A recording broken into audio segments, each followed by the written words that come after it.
ኢትዮጵያ የጥንታዊ ስልጣኔዎችና የታሪክ ማህደር ናት። ከነዚህም ታሪኮች መካከል ደግሞ ደቡብ ምዕራብ የሀገራችን ክፍል የሚገኘው የከፋ ምድር የሚይዘው ስፍራ እጅግ ገዘፍ ያለ ነው።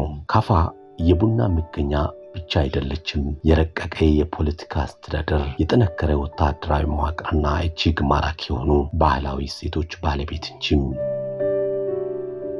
ዛሬ የምነግራችሁ ታሪክ ስለ አንድ ድንቅ የጥበብ ውጤት ነው። ስለ ከፋ ነገስታት የክብር ምልክት፣ ስለ ጀግኖች አክሊል እና ስለ ማህበረሰብ ኩራት፣ ስለ ሻቶ ነው። ሻቶ ምንድነው? ከምን ይሰራል? በከፋ ህዝብ ዘንድ ያለው ስር የሰደደ ትርጉምስ ምንድነው? የሚለውን ከዛሬ 2 ዓመት በፊት ቡና ሚዲያና ኮሙኒኬሽን በዘጋቢ ቅንብር በቅንጭብጭብ አሳይቶ እንደነበር የሚታወሳል። የከፋ መንግስት እስከ 19ኛው ክፍለ ዘመን መጨረሻ ድረስ የራሱ የሆነ ጠንካራ የንጉሳዊ አገዛዝ ነበረው። በዚህ አስተዳደር ውስጥ ካፋ ወይም የከፋ ንጉስ በህዝቡ ዘንድ ትልቅ ክብር የነበረው ነው። ሻቶ የዚህ ስልጣንና ግርማ ሞገስ ዋነኛ መገለጫ ነበር። ታሪክ እንደሚነግረን ከሆነም ሻቶ በከፋ ባህል ውስጥ የመሪነት ምልክት ነው። እያንዳንዱ የሻቶ ክፍል የራሱ ትርጉም ያለው ነው። ለምሳሌ በሻቶ ላይ የሚቀመጡ የብረት ወይም የብር ጌጦች ንጉስ ወይም ባለቤቱ በጦር ሜዳ የገደላቸውን የአውሬዎች ብዛት ወይም ለህዝቡ ያበረከተውን አስተዋጽኦ የሚወክሉ ናቸው። ሻቶ ዝም ብሎ የሚደፋ ኮፍያ አይደለም። እሱ የሰውየው ማንነት ወይም ሲቪ ወይም የህይወት ታሪክ ተደርጎ ነው የሚቆጠረው።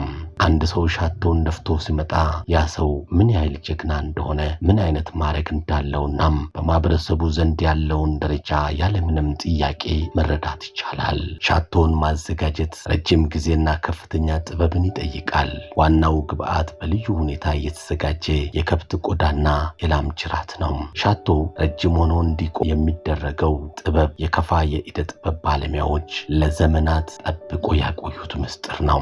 መሰረቱ ከቆዳ ተሰርቶ በጨርቅና በቅባት ይለሰልሳል። ጌጦቹ ከብር፣ ከናስ ወይም ከቆርቆሮ የሚሰሩ ክብ ቅርጾች በላዩ ላይ ይደረደራሉ። እነዚህ ጌጦች ማሾ ይባላሉ።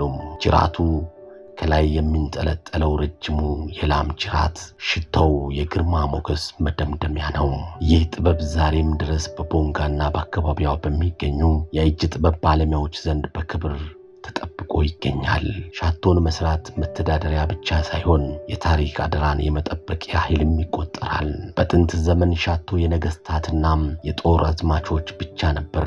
ዛሬ ግን ሻቶ የከፋ ህዝብ ብሔራዊ መለያ ሆኗል። በሰርግ፣ በባህል በዓላትና በተላላቅ ስብሰባዎች ላይ የከፋ ወንዶች ሻቶን ደፍተው ማየት የተለመደ ነው። ይህ ደግሞ ወጣቱ ትውልድ ካለፈው ታሪክ ጋር እንዲገናኝ አድርጎታል። ሻቶ አሁን ላይ የቱሪስት መስህብ ሆነ ነው። ወደ ከፋ የሚመጡ ጎብኚዎች ይህንን ታሪካዊ አክሊል ደፍተው ፎቶ መነሳትና የታሪኩ ተካፋይ መሆን ትልቅ ደስታ ይሰጣቸዋል። ሆኖም ግን የሻቶ ሴት ከጌጥነት ባለፈ ተጠብቆ ሊቆይ ይገባል። ሻቶ የጥንካሬ የኩራትና የጥበብ ውጤት ነው። የካፋ ህዝብ ለኢትዮጵያ ካበረከታቸው እልፍ ሴቶች መካከል አንዱና ዋነኛው ነው። ይህን ሴት ማወቅ፣ መጠበቅና ለዓለም ማስተዋወቅ የሁላችንም ድርሻ ነው።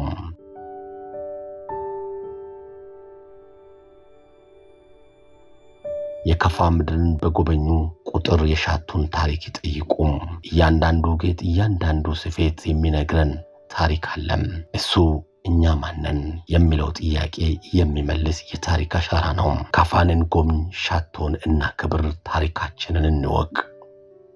ከዚህ ቀደም ከዛሬ 2 ዓመት በፊት ቡና ሚዲያና ኮሙኒኬሽን የሰራው ሻቶ በከፋ በሚል ርዕስ የተዘጋጀ የታሪክ ተመራማሪዎች ሐሳብ የተሰጡበትና ታሪካዊ ዳራን የተመለከተ ዘጋቢ ቅንብር ሙሉ በቅርቡ አየር ላይ የሚውል ይሆናል። ይህንን ዝግጅት ለስራው ትልቅ ግብዓት እንደሚሆን ተስፋ አደርጋለሁ።